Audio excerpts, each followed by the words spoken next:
Good morning. It's Wednesday, the 6th of March, and this is Govindraj Ethiraj broadcasting from Mumbai, India's financial capital. Our top stories and themes for the day: equity markets weak, but bond markets get a Bloomberg index boost. Reserve Bank of India actions reveal systemic excesses as it cracks down again, this time on GM Financial. Digital advertising overtakes traditional advertising in India for the first time at 51%. Increase in world trade and e-commerce shipments leads to spikes in air cargo movements. And finally, is Tesla going to Thailand?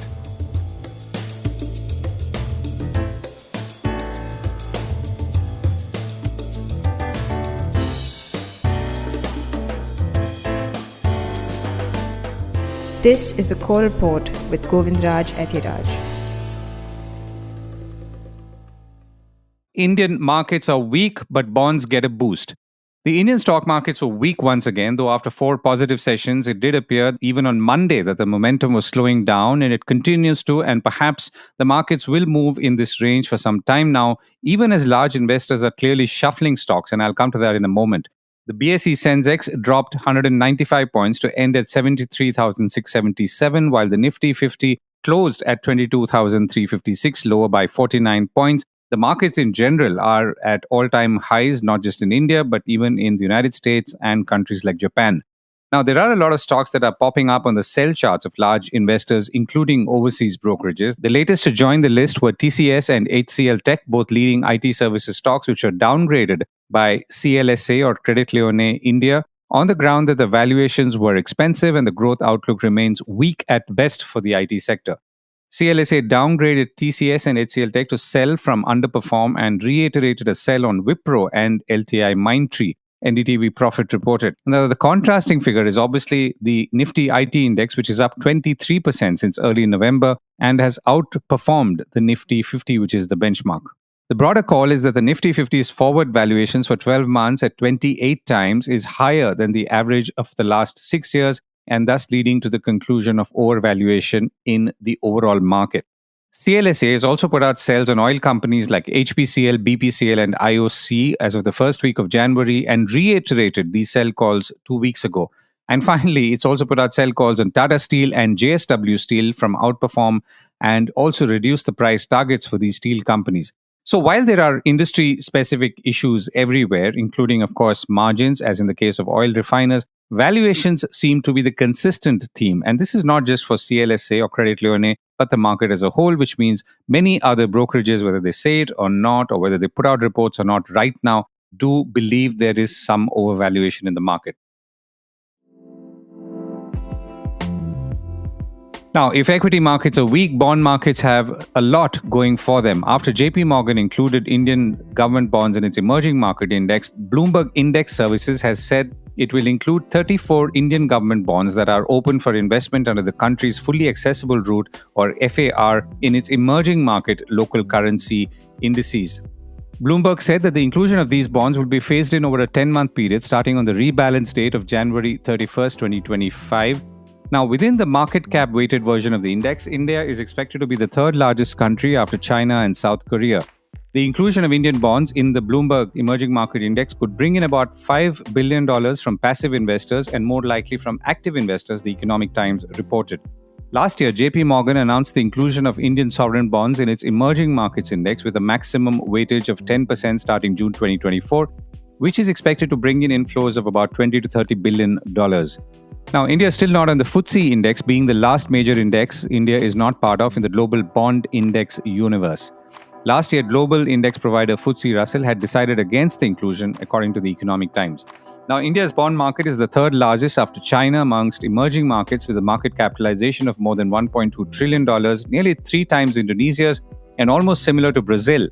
However, foreign institutional ownership of Indian government securities compared to these countries is much lower at only 2 to 3%, and therefore the opportunity presumably is high. Foreign investors have been allowed to invest in many, or rather some, government bonds since 2020. And Bloomberg founder Michael Bloomberg said India's continued emergence as a global financial center promises to be one of the most significant economic developments of this decade. And Bloomberg is committed to bolstering it by connecting more investors to India Another Bloomberg official said that this development will increase access to and participation in Indian markets. Oil prices retreat as demand slows down.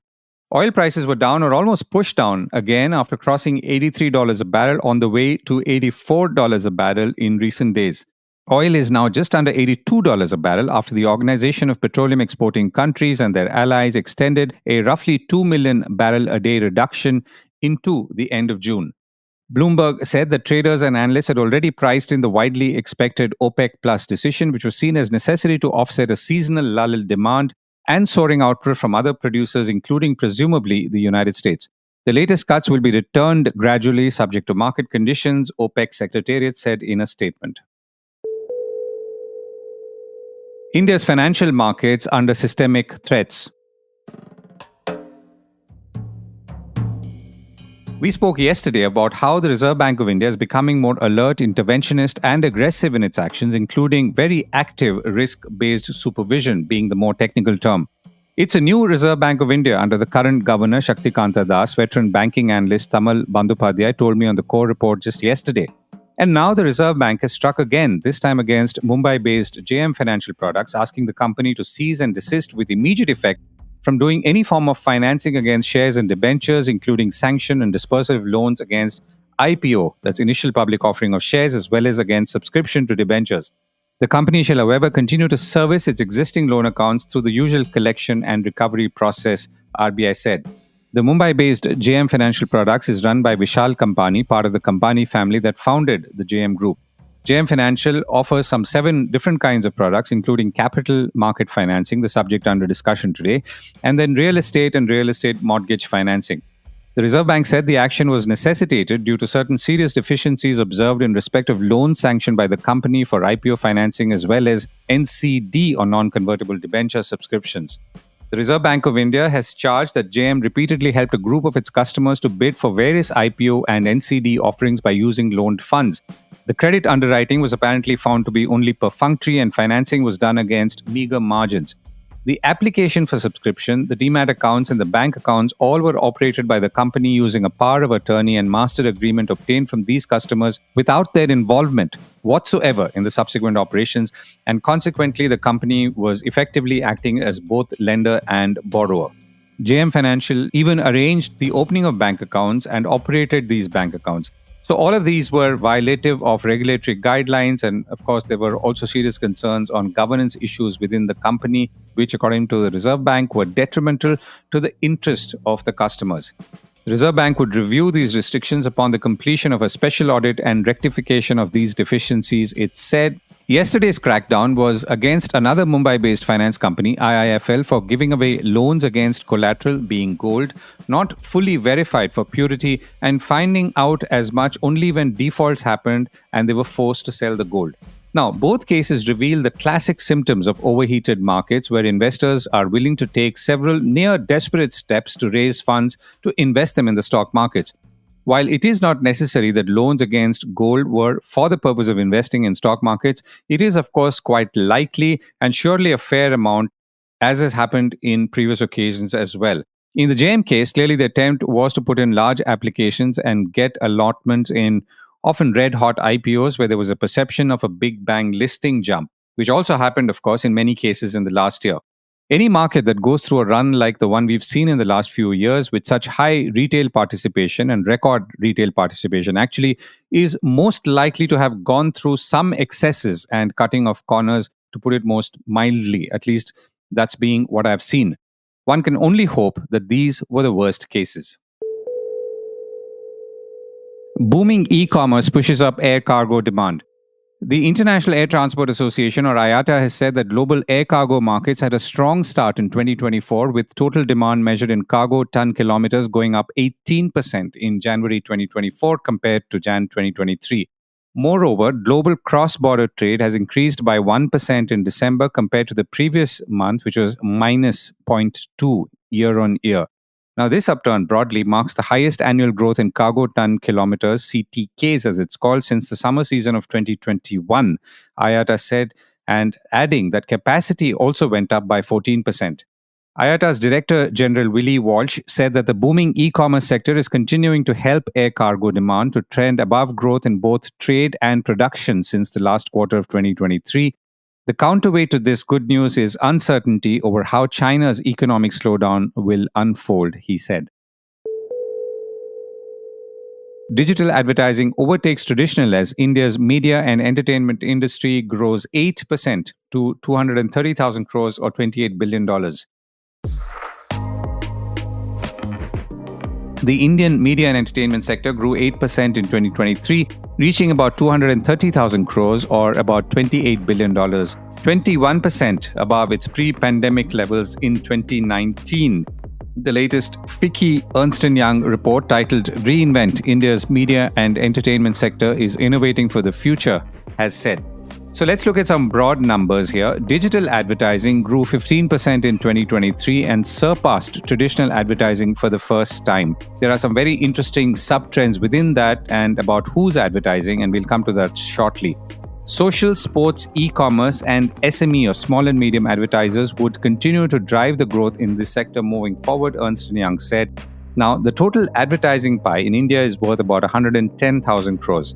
Ernst & Young also said that new media comprising digital and online gaming has emerged as the front runner in growth, contributing to about 12,200 crores of the overall increase of about 17,300 crores, and consequently increased its contribution to the M&E sector from 20% in 2019 to 38% in 2023. We're talking about new media here. With the exception of television, which experienced a marginal decline of 2%, all other segments grew in 2023. Ernst & Young said that experiential, that's outside the home, and interactive segments continued their strong growth in 2023, and consequently online gaming, filmed entertainment, live events, and out-of-home media segments grew at about 18%. Interestingly, Ernst & Young is now projecting that India could have 1 billion active screens by 2030. Of these, about 240 million, and this is important, will be large TV, laptop, and personal computer, while the remaining will be small, that's mobile phones and phablets. Pay TV, free TV, and connected TV are all expected to emerge as significant markets, each comprising between 60 to 80 million homes. The 3-to-1 ratio in favor of mobile phones will sustain the demand for short videos and social commerce. Speaking of screens, online gaming, including esports, fantasy sports, and so on, is in itself could be worth about 39,000 crores in just 2 years' time. Overall TV viewership is growing. The number of TV sets connected to the internet has doubled in the last 2 years to more than 20 million and is at a much higher number now, as we will come to shortly, while digital subscriptions are worth about 7,800 crores, up 9%. And finally, print continues to thrive and grow, up 4% in 2023, and is seen as effective for affluent metro and non-metro audiences. For more insights on the big trends in media and entertainment, I reached out to the author of this report, Ashish Pherwani, partner and media and entertainment leader at Ernst & Young India based in Mumbai. And I began by asking him about digital overtaking traditional advertising and whether he was surprised. See, way back in 2018, we had kind of said that by 2022 or 2023, the digital would overtake. And I think there are 2 or 3 factors that have led to this. So it's not a real surprise. The first is just a huge amount of spending on digital media by the SMEs. I think out of the 57,000 odd crores that is digital spend today, almost 20,000 crores plus is now being spent by the SME segment, which is something that was not very comfortable spending on TV because they wanted a very quick ROI, a very quick attribution, so to speak. The second factor of why digital is growing is just that the size of the campaign on digital can be as low as 10,000 or 5,000 rupees. And that has increased the net of advertisers.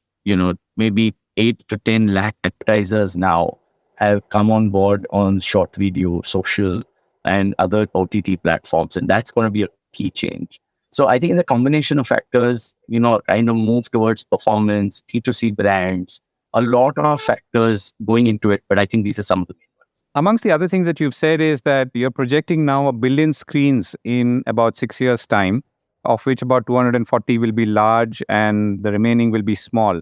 Now, is that again something that has shot up? I mean, particularly the small screens and therefore linked to internet and mobile phones? Way back in 2018, when we had done this screen estimation the first time, we had actually thought that we'd hit the billion screen number by 2027 or 2028 at the latest. But we've pushed that out a little actually to 2030. The reason being the prices of phones went up significantly during COVID. And therefore, actually, what we are seeing is not something unexpected. But what is interesting is that you're going to see about 240 million households connected with a large screen. And that is going to be a very different set of large screens than what we have today. What you're going to see is three significant components: free TV, pay TV, and connected TV, all with 60 to 80 million households. So you can't write off pay TV right now. And you can't definitely not have a strategy for free TV. And you have to start building connected TV product as well. And that's really going to be a very, very interesting play. And therefore, how content straddles across the three TVs is going to really make or break, how a studio functions in the future. The number of TVs that are connected to the internet or smart TVs has also doubled in the last 2 years, right? To about 20 million or so. It was 20 million 2 years back. And now on a monthly basis, we see about 30 to 35 million connecting to the internet and spending more than half an hour on it. So you're saying the total number today is about 30 million? 30 to 35 million a month, about 19 million a week.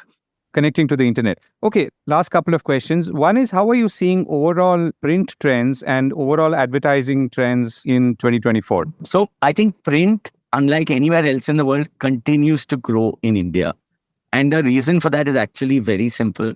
It is one of the most efficient mediums to reach affluent audiences across metros and non-metros. It's almost impossible to have a media plan that launches a brand without a large print portion for the launch. And I don't see that changing anytime in the future, since many affluent audiences have now moved away from ad platforms into subscription platforms. So where do you get them? You get them in the out-of-home space with billboards and airports, and you get them in the print space.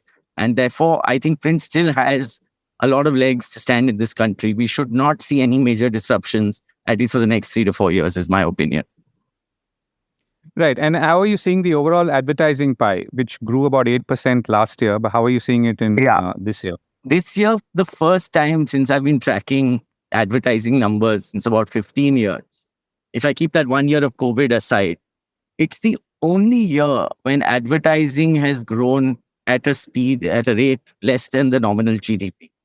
We've had about a 9% nominal GDP growth, but advertising has grown at about 8%. And that, if you ask me, is extremely interesting, because normally what we've seen in the last 15 years is that if the nominal that X, advertising grows around 1.5x. But for the first time with nominal GDP growing, we've seen ad below that. And the reason for that possibly is that we took a lot of caution due to global factors like war, which could disrupt supply chains. Another reason is the VC funding that dried up, and therefore a lot of D2C brands actually could not keep spending because purses got tighter. And a third reason possibly is that regulatory changes. You put a 28% tax on online gaming companies, their margins will get impacted. They have less money to spend for marketing. You ban gambling ads, you ban crypto in the country, a lot of that ad money went away as well. So because of regulatory factors and global cues, you're actually seeing advertising in a bit of a tighter situation this year. But I'm hoping that with the elections happening next year, and hopefully with these wars getting settled, you should see a better than expected uptick. And I would not be surprised if advertising still crosses 10% next year. So in all the aspects of media that you've covered in your exhaustive report, what is the one thing that really surprised you or stood out for you? So actually, I would say two things, if I may. One is just that despite everything, the number of gamers keeps growing. We've crossed 500 million gamers. We are a young country. And it's just inexorable the way that young people are taking to spending time on the phone and the way they're willing to play games. Our estimate is that by 2026, gaming will overtake all other sectors except digital and television and be the third largest segment. I think that's one interesting point. The second point really is that how fast models in OTT have disrupted the space. Cricket was outside a paywall already, but for the last 3-4 years, it's been behind a paywall. The minute we've put it in front of the paywall again as an industry, we've seen an explosion in consumption to the extent that now, as against TV's 800 million reach of sporting events, digital reach has reached 600 million. That's 75% of TV. And that itself is a mind-blowing change. It's just going to change how ads need to be bought, how ads need to be served, a way you can segment audiences and sharpen targeting, pricing of ads. I think we're just going to see so much innovation in the fast space that I think, 2 years down the line, we'll be looking back and saying, oh my God, what happened here? Right. Ashish, thank you so much for joining me. My pleasure, Govind. Always, you're the best. Is Tesla going to Thailand? We haven't spoken of electric vehicle company Tesla's imminent move to set up a car-making company in India and producing a low-cost car because, as the core report has been pointing out, it was never imminent at all. One reason is because Tesla wanted to first export cars to India and then phase in production, something car manufacturers already in India, including the Indian, Korean and Japanese giants, would obviously have pushed back on. Reuters is now reporting that Tesla is in talks with Thailand's government for a potential production facility in the country, having conducted a site survey late last year, an official from the Prime Minister's office said on Monday. The Thai government has apparently also offered Tesla 100% green energy to run the facility that could produce EVs or batteries. Now, Thailand is Southeast Asia's largest car producer and exporter and has ambitions to become the main electric vehicle production hub in the region and has already drawn about $1.4 billion in investment commitments from Chinese producers. Tesla, of course, has been wooed by several countries, including Thailand and India, but indications were that it was and perhaps is still holding back on fresh greenfield investments, at least till late last year, after the market seemed to have slowed down, particularly in the United States. And of course, the company and its founder, Elon Musk, may have been focusing on many other things. So, will Tesla now go to Thailand, or was this another false alarm? Well, watch this space.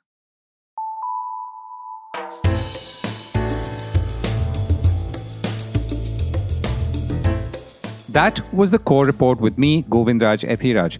Do stay connected with more of our coverage at the Core. You can check out our website or sign up to our newsletter for our exclusive stories, one in-depth feature a day on www.thecore.in. Do also track us on LinkedIn, where we usually post synopses or extracts of our top stories and interviews. We would love your feedback on how we can make business more interesting and relevant, including, of course, India's vibrant manufacturing sector. So write to us at feedback@thecore.in, and thank you once again for listening.